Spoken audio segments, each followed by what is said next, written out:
My journey to where I am today really started back in 2006. And in 2006, I volunteered for a charity called Noah's Ark. It was an amazing experience, particularly when I went on a residential camp and all the children were sat in this big circle called Candle Time. And the impact of watching these dear children talk about somebody that they'd loved and lost, it was the catalyst for what I do now. I came home and I had kept 2 big black bags of my children's clothes.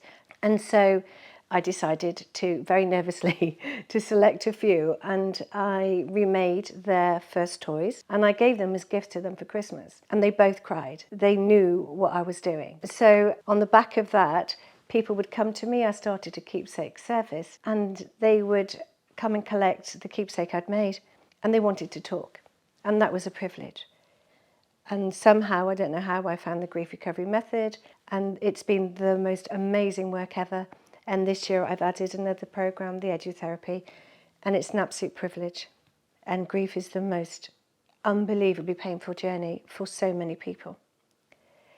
But being supported, if you have support, whether it's family, whether it's friend, whether it's a really good work colleague, whether it's a therapist, a counsellor, or somebody like me who's a grief specialist, it's being supported, it's being held, it's that safe space.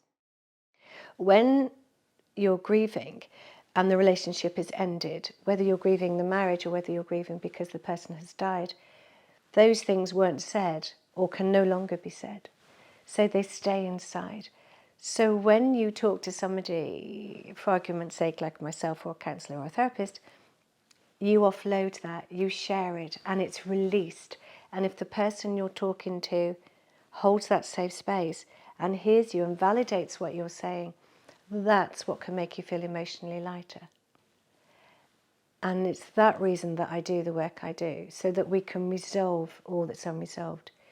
We can process all that's unprocessed, because we get to communicate everything that's never been communicated.